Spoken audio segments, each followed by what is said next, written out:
we are going to take a deep dive into squats part 2.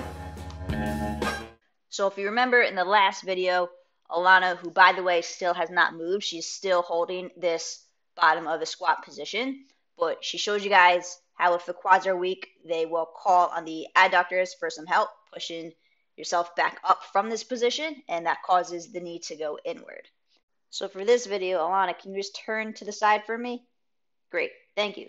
Another thing to consider with the knee valgus is the glutes. Sometimes it's just making sure that our glutes are on and activated throughout the movement. So we're going to watch Alana do a few reps here, and making sure that the glutes is activated will help transfer and give you power when you're kicking a soccer ball.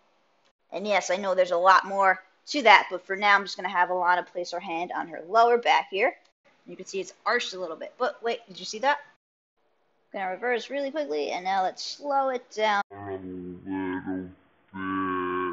Boom.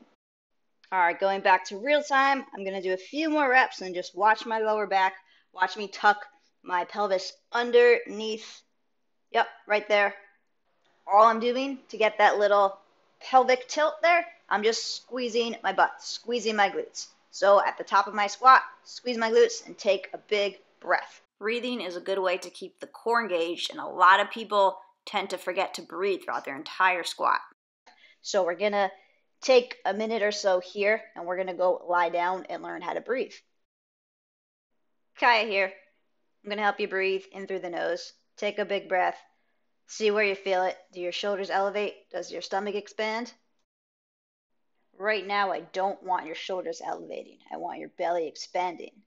So if you lay down like I am here with my back flat on the ground, I'm going to take a big breath in through my nose. And a lot of times what I'll see is people's backs will arch up off the ground, which isn't what we want. We want to be able to breathe in, expand our belly, and keep our low back on the ground. It's a lot harder than it seems, so if you're having trouble, I'm going to show you a little trick. Here is Jake the Snake. Kaya got it last year for her gotcha day, and I'm going to utilize it here because there's a squeaker in it. So Jake the Snake is going right under that curvature on my low back. I am going to press my back into Jake the Snake, and he is going to squeak. So that's going to tell me that my back's in the correct position.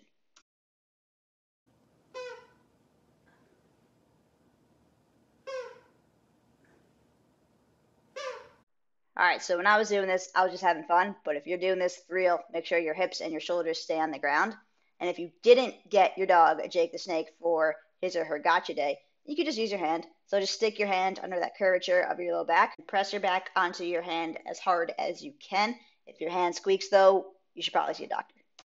Once you get good at that, you could start to breathe while you stand, and then you can start to incorporate it into your squats, and you can start to incorporate it into your everyday life, including soccer. So there's going to be a future video about why breathing and mindset is important, especially for athletes. If that is something you do want to start now, you could go grab a timer, set it for a minute or two, and just lay down and start to breathe. Your mind is going to wander when you do this. Completely okay, very normal. As soon as you notice yourself thinking about whatever it is you're thinking about, just come right back to the breath. You can even count your breath, maybe think about the fresh oxygen you're taking in and spreading throughout your body to all your muscles. But more on why you should care about paying attention to your breath later. For now, back to squats. Heels elevating in the squat. I see this all the time. There are a few different reasons why this could happen. One could be a lack of ankle mobility, so I'm about to show you how to fix that. If the single leg balance reach looks familiar, it's because I went over it briefly in the foot and ankle video. In that video, we also covered Duck, Duck, Gray Duck. Those wacky kids in Minnesota, yeah, that's what they play instead of Duck, Duck, Goose. If Duck, Duck, Gray Duck was the only thing you took away from that video, I'm still going to call that a success.